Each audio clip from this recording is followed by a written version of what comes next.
Little Snow White. Once upon a time, in the middle of winter, when the flakes of snow were falling like feathers from the sky, a queen sat at a window sewing, and the frame of the window was made of black ebony.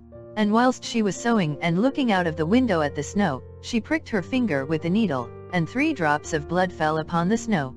And the red looked pretty upon the white snow, and she thought to herself, would that I had a child as white as snow, as red as blood, and as black as the wood of the window frame. Soon after that she had a little daughter, who was as white as snow, and as red as blood, and her hair was as black as ebony. She was therefore called Little Snow White. And when the child was born, the queen died. After a year had passed, the king took to himself another wife. She was a beautiful woman, but proud and haughty, and she could not bear that anyone else should surpass her in beauty. She had a wonderful looking glass, and when she stood in front of it and looked at herself in it, and said, looking glass, on the wall, who in this land is the fairest of all? The looking glass answered, Thou, O queen, art the fairest of all. Then she was satisfied, for she knew that the looking glass spoke the truth. But Little Snow White was growing up, and grew more and more beautiful. When she was 7 years old she was as beautiful as the day, and more beautiful than the queen herself. And once when the queen asked her looking glass, on the wall, who in this land is the fairest of all? It answered, Thou art fairer than all who are here, Lady Queen. But more beautiful still is Snow White, I ween. Then the queen was shocked, and turned yellow and green with envy. From that hour, whenever she looked at Little Snow White, her heart heaved in her breast, she hated the maiden so much. And envy and pride grew higher and higher in her heart like a weed, so that she had no peace day or night. She called a huntsman, and said, Take the child away into the forest. I will no longer have her in my sight. Kill her. The huntsman obeyed, and took her away. But when he had drawn his knife, and was about to pierce Little Snow White's innocent heart, she began to weep, and said, Ah, dear huntsman, leave me my life. I will run away into the wild forest, and never come home again. And as she was so beautiful, the huntsman had pity on her and said, Run away, then, you poor child. The wild beasts will soon have devoured you, thought he, and yet it seemed as if a stone had been rolled from his heart, since it was no longer needful for him to kill her. But now, the poor child was all alone in the great forest, and so terrified that she looked at every leaf of every tree, and did not know what to do. Then she began to run, and ran over sharp stones and through thorns, and the wild beasts ran past her, but did her no harm. She ran as long as her feet would go, until it was almost evening. Then she saw a little cottage and went into it to rest herself. Everything in the cottage was small, but neater and cleaner than can be told. There was a table on which was a white cover, and 7 little plates, and on each plate a little spoon. Moreover, there were 7 little knives and forks, and 7 little mugs. Against the wall stood 7 little beds side by side, and covered with snow-white counterpanes.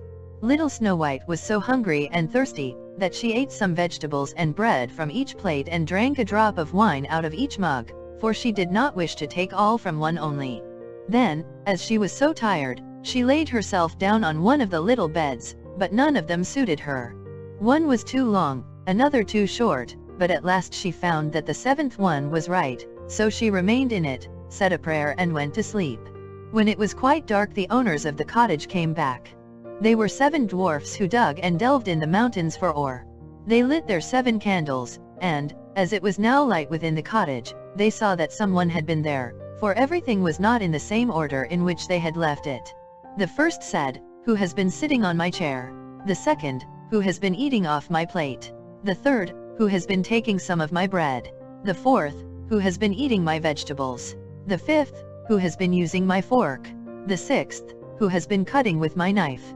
The 7th, Who has been drinking out of my mug? Then the first looked round and saw that there was a little hole on his bed, and he said, Who has been getting into my bed? The others came up and each called out, Somebody has been lying in my bed too. But the 7th, when he looked at his bed, saw Little Snow White, who was lying fast asleep therein. And he called the others, who came running up, and they cried out with astonishment, and brought their 7 little candles and let the light fall on Little Snow White.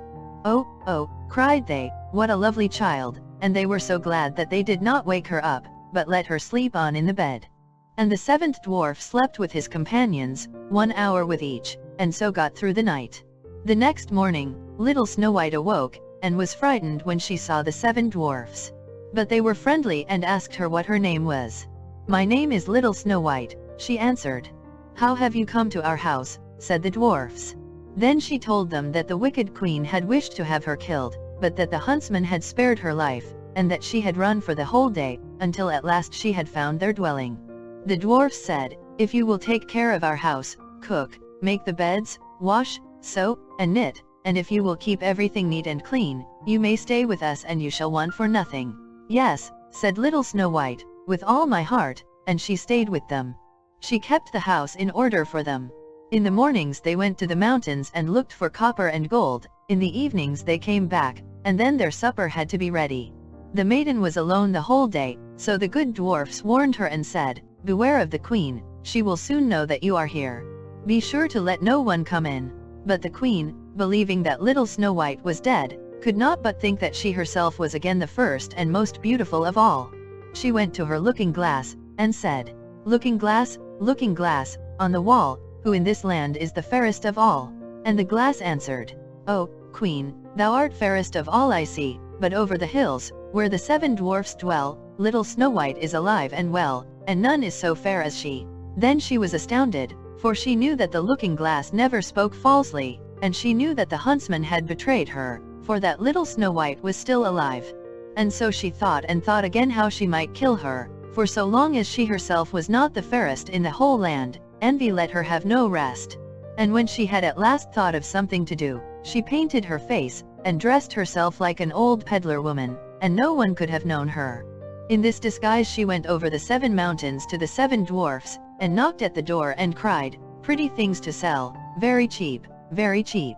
Little Snow White looked out at the window, and called, "Good day, my dear woman, what have you to sell?"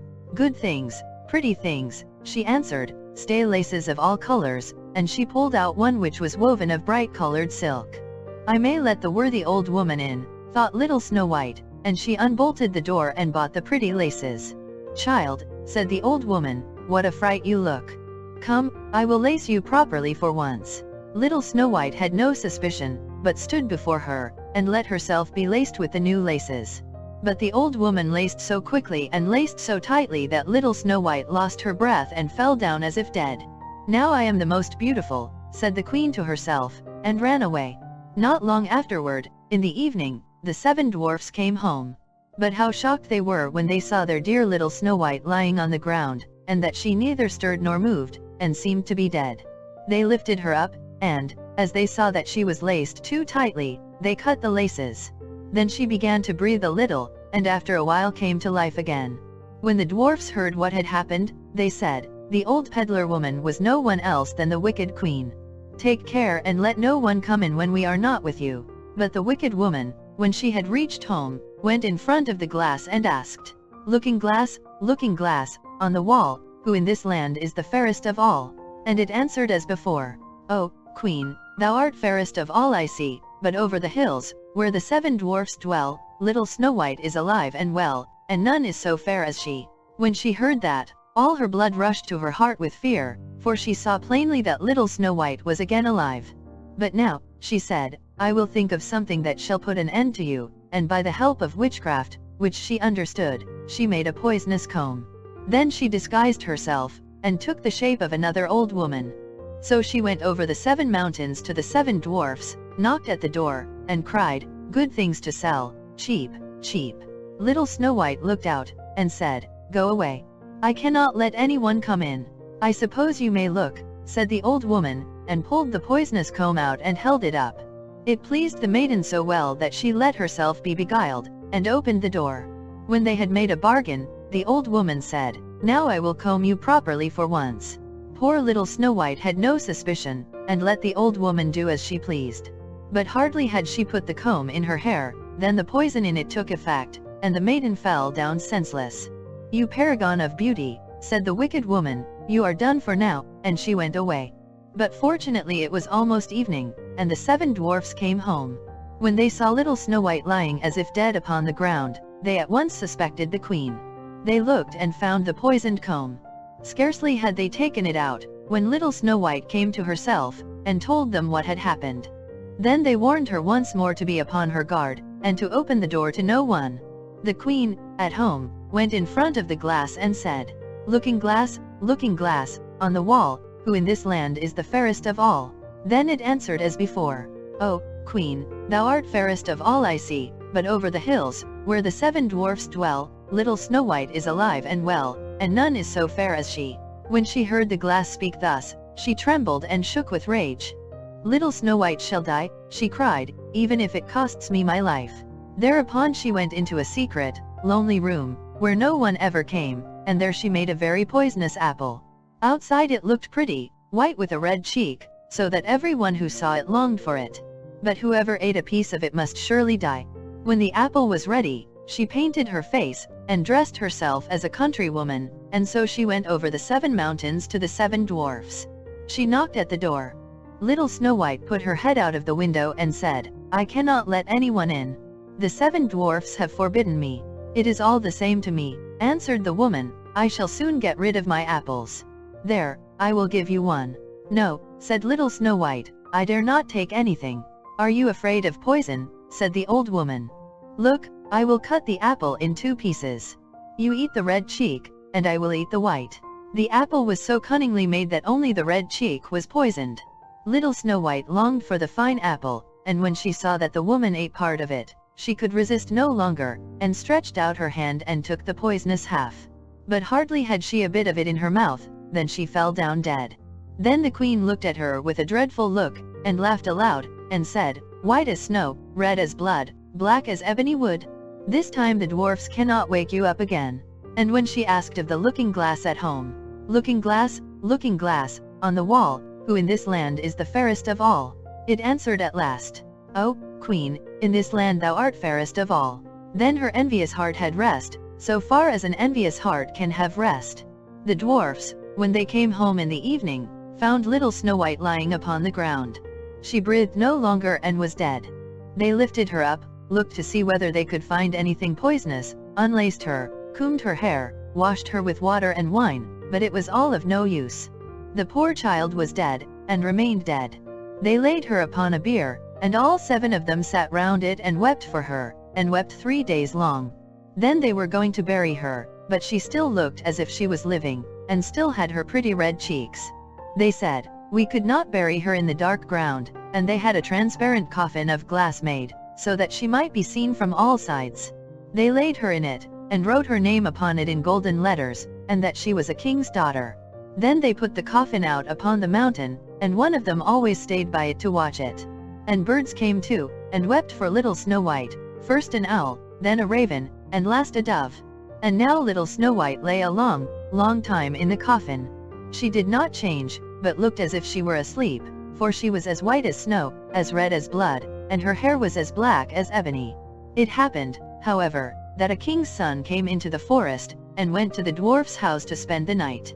He saw the coffin on the mountain, and the beautiful Little Snow White within it, and read what was written upon it in golden letters.